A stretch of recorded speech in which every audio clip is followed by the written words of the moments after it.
No Giro Criminal de hoje conheceremos as principais notícias que rolaram nos jornais nessa segunda parte de março de 2023. Iniciando por Goiás, onde o túmulo do criminoso Lázaro Barbosa de Souza foi violado e seu crânio quase roubado. Ainda no Brasil, na Grande São Paulo, ator drag queen é encontrado morto carbonizado e o desfecho do caso impressiona os jornais. Agora, indo para os Estados Unidos, um caso arquivado de 25 anos na Califórnia finalmente foi encerrado e os familiares da vítima sempre souberam o nome e a cara do assassino. Já em Hong Kong, assassinato de influencer de moda causa espanto devido aos seus detalhes brutais. E por último, voltando para os Estados Unidos, chefe da polícia da cidade de Redmond, em Washington, pede desculpas devido ao desfecho de um caso envolvendo o stalker, que resultou na morte de 2 pessoas inocentes. Esse daqui é o Giro Criminal, então já deixa o like nesse vídeo e ativa o sininho de notificações que eu te conto cada um desses casos.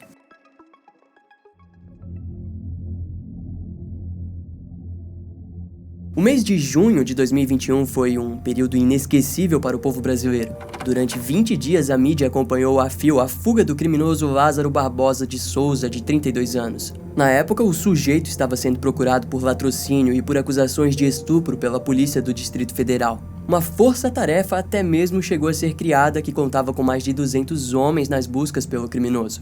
Mas antes disso acontecer, embora ele já tenha cometido vários outros crimes, seria apenas em abril de 2021 que o seu nome passaria a ser conhecido pela imprensa brasileira. Lázaro invadiu uma residência em Sol Nascente, onde trancou os homens da casa e violentou sexualmente a única mulher da família. No mês seguinte, o seu padrão se repetiu, mas daquela vez apenas deixou as mulheres da casa nuas e fez com que elas o servissem.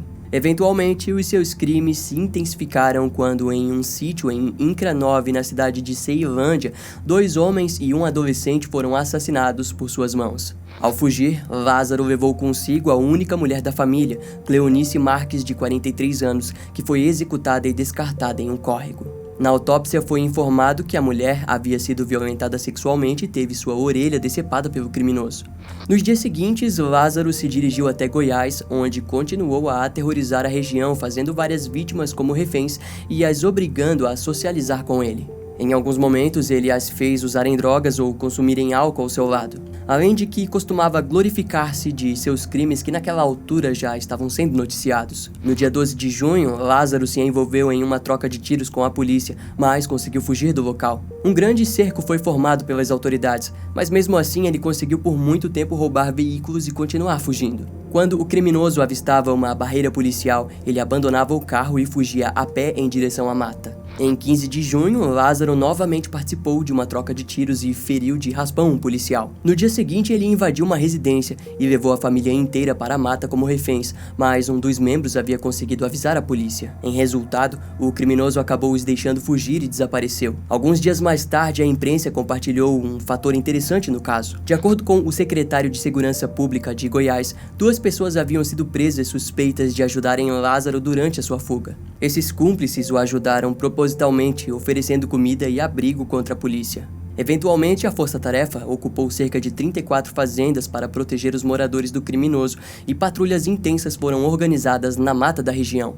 Drones do Corpo de Bombeiro Militar também foram utilizados para cobrir uma área ainda maior nas buscas. Foi assim até que no dia 28 de junho de 2021, Lázaro foi localizado na casa da sua ex-sogra. Uma troca de tiros acabou ocorrendo no município de Águas Lindas de Goiás, onde ele foi morto ao ser atingido por 30 disparos. Então, somos assim levados para o dia 15 de março de 2023. Nesse dia, os coveiros do cemitério de Cocalzinho de Goiás chamaram as autoridades ao perceberem que o túmulo de Lázaro sofreu uma tentativa de violação. Devido ao diâmetro do buraco, os primeiros oficiais na cena suspeitavam que ao menos o crânio havia sido levado pelos criminosos. O caso ficou nas mãos do delegado Rafael Barbosa, que logo apontou suspeitos que responderiam por violação de sepultura e subtração de cadáver. Os jornais locais, no entanto, se apressaram em noticiar o roubo do crânio de Lázaro. Para isso, uma equipe de perícia cercou a área e estudou o avanço dos criminosos. Descobriram assim que, por algum motivo, eles não finalizaram o ato. Ao que parece, os criminosos chegaram até o caixão, mas não continuaram ao ponto de roubar o crânio. Assim, as autoridades confirmaram que o caixão não havia sido deturpado. Os coveiros então limparam a área e fecharam novamente o túmulo. Até o momento, não há notícias sobre as identidades dos suspeitos e o que os levou a fazer algo assim depois de tanto tempo da morte do criminoso. A violência na Grande São Paulo não é novidade, mas a cada dia as motivações parecem se tornarem mais injustificáveis. Na noite do dia 7 de março de 2023, Iago Henrique França, de 29 anos, foi visto pela última vez. Após o seu desaparecimento ser relatado, as autoridades descobriram que naquele dia ele teria saído para um encontro, mas não deu mais notícias. O tal encontro aconteceria na parte da tarde, então ele garantiu que retornaria para jantar com a sua mãe. No entanto, um dos seus amigos drag queen, Luna, de 30 anos, relatou ter sido a última pessoa a ver Iago. Em seu depoimento, disse que Iago tinha ido visitar um pai de santo chamado Lucas, de 33 anos, em um templo de Umbanda, na zona sul de São Paulo. Depois foi se encontrar com alguém em Embu-Guaçu. A polícia questionou Lucas, que confirmou a história. Além disso, Robson Pereira Felipe, companheiro de Lucas, também confirmou a versão dos acontecimentos. O caso permaneceu frio até o dia 7 de março de 2023, quando as autoridades da região de Itapecerica da Serra relataram uma ocorrência sobre uma morte suspeita. Um corpo havia sido encontrado parcialmente carbonizado e visivelmente vítima de um assassinato. Eventualmente foi confirmado que o corpo era de Iago. Algumas imagens de segurança do templo de Umbanda foram coletadas que confirmaram a presença do garoto no local, mas estranhamente, no vídeo, a vítima parecia estar dopada e foi posta pelos 3 envolvidos dentro de um veículo que um quarto suspeito dirigia. O crime ficou nas mãos do setor de homicídios e proteção à pessoa do Taboão da Serra, que suspeitaram da drag queen Luna, também conhecida como José Henrique Silva Santos. Essas suspeitas foram confirmadas quando ela finalmente admitiu ter pagado cerca de R$10 mil para que Iago Henrique França fosse assassinado. Sua prisão ocorreu no dia 17 de março de 2023, na zona sul da capital. Ao seu lado foram presos Robson Pereira Felipe e o pai de santo, Lucas. Segundo Luna, ela teria pedido aconselhamento de Lucas sobre um problema envolvendo Iago. Ao que parece, Iago e Luna possuíam um projeto que levava a arte drag queen até a periferia de São Paulo. Eles se conheciam desde 2016 e ambos costumavam receber cachê por suas apresentações. No entanto, Luna teria deixado de repassar a parte de Iago, devendo ao seu amigo cerca de R$40 mil. Ao pedir aconselhamento, Lucas disse que ele deveria se livrar de Iago. A prisão da mandante não foi novidade para os familiares e amigos da vítima. No dia do velório, Luna sequer se aproximou do caixão de Iago no cemitério da Vila Mariana. Segundo fontes, quem o levou até o velório foi o próprio Lucas, que foi embora logo após deixar Luna. No velório, os familiares e amigos questionaram os últimos momentos que Luna teve com Iago, mas ela não conseguiu manter uma narrativa coesa e acabou se retirando. No momento, as investigações continuam com o intuito de prender o assassino de aluguel para que as circunstâncias que levaram ao assassinato sejam descobertas. E até então, só nos resta aguardar por atualizações. O mês de março começou com uma boa notícia para a família de Christian Smart, morta há 25 anos. O homem responsável pelo assassinato finalmente recebeu sua sentença de prisão perpétua. Ou seja, finalmente a justiça foi feita para um crime tão brutal. Mas vamos voltar um pouco para o passado. Foi na noite do dia 25 de maio de 1996 que a tragédia da família Smart se iniciou. Christian havia se matriculado na Universidade Estadual Politécnica da Califórnia, em São Luís, no início de 1996, então conhecia poucas pessoas. Mas isso não evitou que participasse de uma festa fora do campus durante as férias ao lado de uma colega de outra universidade. No entanto, a festança se prolongou e Christian acabou retornando sozinha para o campus. Até que por volta das 2 horas da manhã, Cheryl Anderson e Tim Davis encontraram a garota desmaiada no gramado de uma residência próxima à festa. Os jovens também haviam acabado de sair do local, então decidiram levar a garota até o seu dormitório. No caminho, outro colega chamado Paul Flores se juntou a eles. Eventualmente, Tim foi o primeiro a deixar a garota nas mãos dos seus colegas, já que morava longe do campus. Algum tempo depois, Cheryl perguntou a Paul se ele conseguia levar Christian até o seu dormitório, já que era o único que morava próximo ao campus da garota. Ele aceitou a tarefa e continuou o trajeto sozinho. Mas no dia seguinte, o desaparecimento de Christian Smart foi relatado. A primeira agência a lidar com o caso foi a própria polícia da universidade, que erroneamente creditou o sumiço a uma fuga. Segundo os oficiais do campus, era comum os alunos fazerem aquilo na época de férias. Naquela altura, os familiares já haviam notado a ausência da garota e chamaram as autoridades. Uma busca enorme rapidamente se iniciou pela região, mas o seu corpo jamais seria encontrado. Vários rumores surgiram no campus alegando o envolvimento de certas pessoas que foram investigadas e posteriormente descartadas da lista de suspeitos. Durante os primeiros meses, os 3 garotos que viram Christian pela última vez foram intensamente interrogados. A residência de Paul Flores chegou a ser vasculhada inúmeras vezes, mas o trio sempre negava envolvimento no desaparecimento. De acordo com o garoto, ele havia a levado até o seu dormitório e não a acompanhou para dentro do local. Mas os investigadores não deixaram de notar que Paul estava com um dos seus olhos roxo. Ele disse que havia o conseguido enquanto jogava basquete. Essa foto foi tirada no mesmo dia em que foi interrogado. Um dos olhos é visto levemente com um tipo de contusão. Os detetives responsáveis foram a fundo na vida do garoto e descobriram que desde muito novo, Paul era conhecido pelo seu comportamento estranho próximo das mulheres da escola e da universidade. Contudo, nada daquilo era o bastante para provar alguma coisa. E bem, 7 anos se passaram e Christian foi declarada morta. Em 2005, Denise e Stan Smart, pais da garota, abriram um processo civil contra Paul Flores, o acusando de homicídio culposo. Porém, devido à falta de provas, o processo foi arquivado. A família Flores abriu uma ação contra os Smart, os acusando de sofrimento emocional, mas um julgamento que nunca ocorreu. Entre os anos de 1996 e 2016, o gabinete do xerife do condado de São Luís continuou a investigar o caso. Devido à proporção do caso, o FBI foi solicitado e compartilhou recursos nas buscas como cães farejadores que encontraram 3 pontos de interesse no campus. Todos eles foram escavados e vários itens suspeitos foram encontrados. Essas investigações duraram cerca de 4 anos, até que apontassem para a residência da família Flores. Ao que parece, o principal suspeito havia se tornado Rubens Flores, pai de Paul. A prova estava nas evidências biológicas encontradas no convés da residência, que naquele período já havia sido vendida para outras pessoas.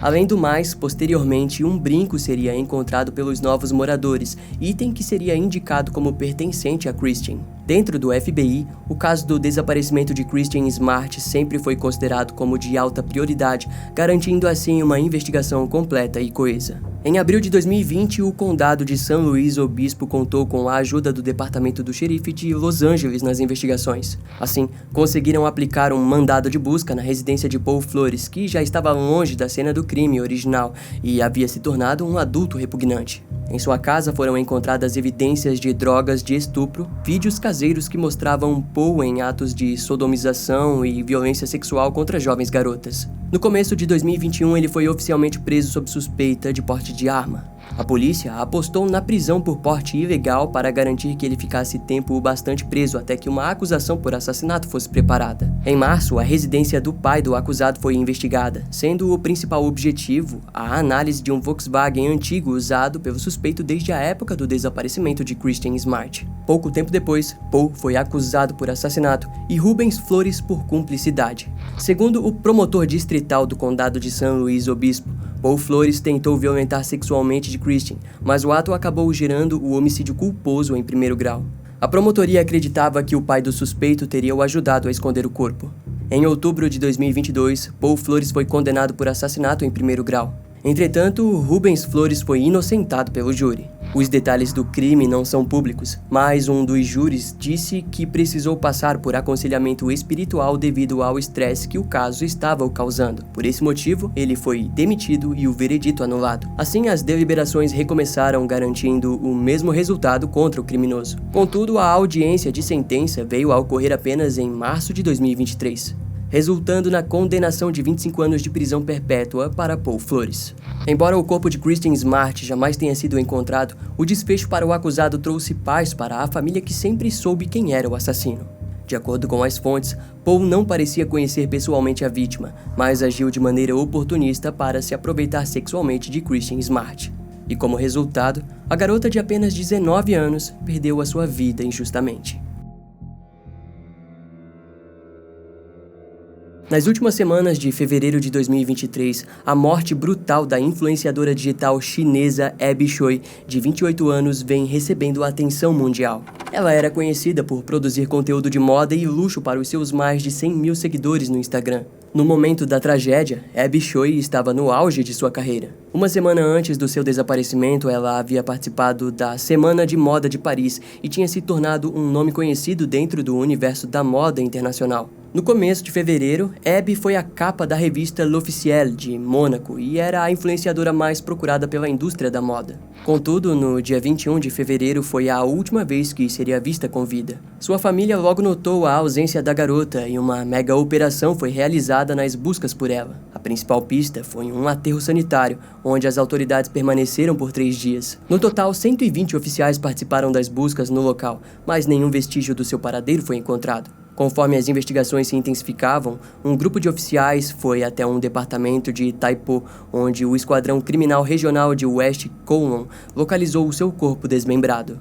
Curiosamente, não havia nenhum móvel na residência, além de uma geladeira com várias panelas nas quais as partes de Abby foram encontradas. Segundo o superintendente da polícia, Alan Chung, o crânio da vítima foi cozido com molhos. Na autópsia foi encontrado um furo na parte de trás do crânio de Abby, indicando um crime ocorrido sem ela ao menos perceber. A polícia de Hong Kong anunciou que o apartamento parecia ter sido completamente equipado apenas para cometer aquele crime em específico. Na geladeira foram coletados o crânio, costelas e as 2 pernas da modelo. Alguns itens possivelmente usados no crime, como moedor de carne, uma serra elétrica e facas, também foram apreendidas no local. No momento da sua morte, Abby era mãe de 4 crianças, sendo 2 deles filhos do seu primeiro marido, Alex Kwong, de 28 anos, que foi rapidamente considerado o principal suspeito. O casal havia permanecido casado por longos 18 anos, mas recentemente haviam se separado. Seus outros 2 filhos são do seu segundo namorado, Tam Shuk.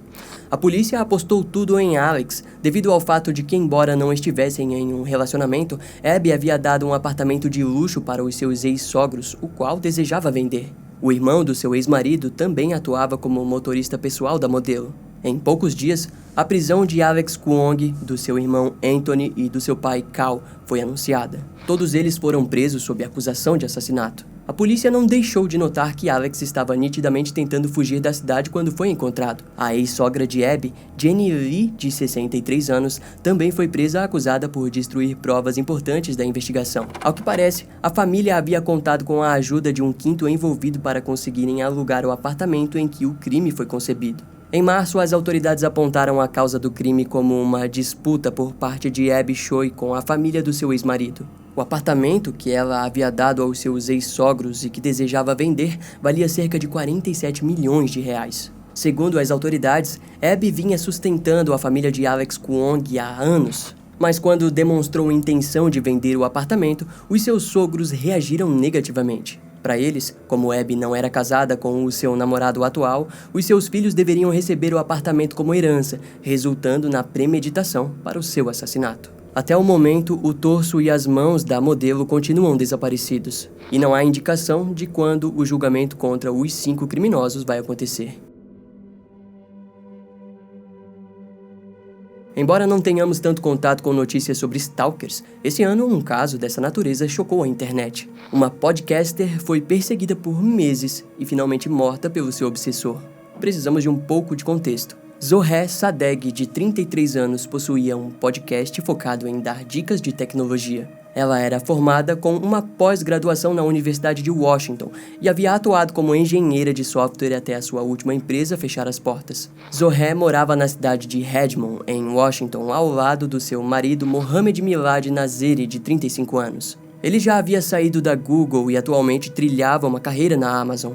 Enquanto isso, Zohar tentava alavancar a sua carreira. Para isso, ela fazia parte de uma sala de bate-papo online no Clubhouse e que estavam à procura de empregos em setores de tecnologia. Além de participar do Clubhouse, Zohar costumava compartilhar sua experiência e dicas de tecnologia em seu podcast. Mas foi entre os membros do clube que ela conheceu um homem chamado Ramin Kodakaran Rezai, de 30 e poucos anos, que disse acompanhar o seu trabalho como podcaster.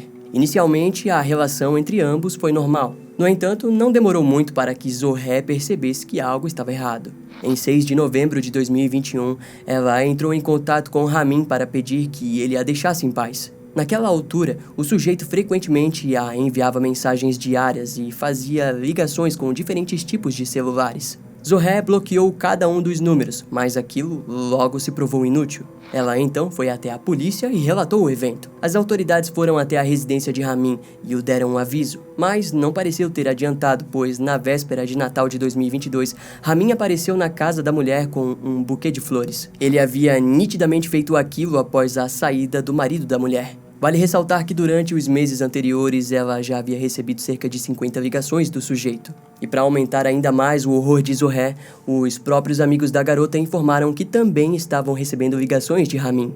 Diante o caso, em janeiro de 2023, as autoridades localizaram o stalker e o deram mais um aviso para que ele parasse com aquilo. Mais tarde seria descoberto que Ramin até mesmo contratou uma banda de jazz para tocar na frente da casa de Zohé, mas ele acabou cancelando a apresentação. No dia 20 de fevereiro, ele enviou um lenço de pescoço para a garota. O item foi levado até a polícia e confiscado como prova para uma futura acusação. Naquela altura, o marido de Zohé estava enfurecido com o comportamento de Ramin. E ao mesmo tempo preocupado, pois no final de fevereiro sua esposa havia saído de uma cirurgia nas costas que a limitava, tornando ainda mais perigoso a sua estadia sozinha em sua própria casa. Por aquele motivo, a mãe da garota passou a visitá-la com frequência. Enquanto se recuperava, ela relataria às autoridades que tinha medo de até mesmo abrir as cortinas de sua casa. Em sua mente, Zohé parecia sentir que Ramin estaria do lado de fora esperando e em sua situação frágil ela não poderia fazer nada. Em uma das mensagens de voz recebida nesse período, o stalker disse que a única coisa que o faria parar era a sua própria morte. Foi assim até que em 3 de março desse ano, o casal pediu uma ordem de restrição. No relatório, Mohamed descreveu às autoridades que estava começando a temer por sua vida e pelo bem-estar de seus familiares. Além disso, compartilhou à polícia de Redmond que Ramin havia ameaçado incendiar a casa em que viviam. Nas semanas seguintes, os detetives do caso lutaram para localizar o stalker que atuava como motorista de caminhão, o fazendo nunca parar quieto. Por aquele motivo, eles nunca conseguiram montar uma vigilância em cima do suspeito. E essa dificuldade em localizá-lo faria com que na noite do dia 10 de março de 2023, Ramin finalmente invadisse a residência do casal. Durante a madrugada, ele usou a janela de um dos quartos para entrar. Não houve chance de reagir. A mãe de Zohé apenas sobreviveu porque, ao ouvir os tiros, fugiu rapidamente até a casa de um dos vizinhos, de onde telefonou por volta das 1h45 para as autoridades. Quando os oficiais chegaram, viram Mohamed caído na porta de entrada da residência. Ele ainda respirava, mas acabaria morrendo no local. Ao avançarem até os quartos, encontraram os corpos de Zohé e Ramin no quarto do casal. A mulher havia sido baleada e o criminoso tinha disparado contra o seu próprio peito. Após a tragédia, foi descoberto que Ramin possuía um longo histórico de violência doméstica devido às acusações de sua ex-esposa. A mulher contou à polícia que o seu ex-marido havia compartilhado sobre Zohé Sadegh, mas, segundo ele, os dois estavam namorando. Pouco antes do crime, Ramin teria dito que o relacionamento havia terminado. Segundo ela, o homem até mesmo sofreu de breves crises de choro pelo relacionamento que sequer existia. O fracasso do caso fez com que o chefe de polícia de Redmond, Daryl Lowell, pedisse desculpas quanto ao desfecho trágico do evento. De acordo com ele, aquele havia sido o pior resultado para um caso de stalker. Daryl continuou ao dizer que os eventos ocorridos naquela casa foram um pesadelo para a vítima, para cada detetive que participou das investigações e também para si mesmo. No ano passado, os Estados Unidos sofreu de um aumento drástico em casos de homicídios seguidos de suicídio. Foram cerca de 670 casos registrados que resultaram em morte por arma de fogo. E ao que alegam as fontes americanas, esse número tende a ser ainda maior em 2023.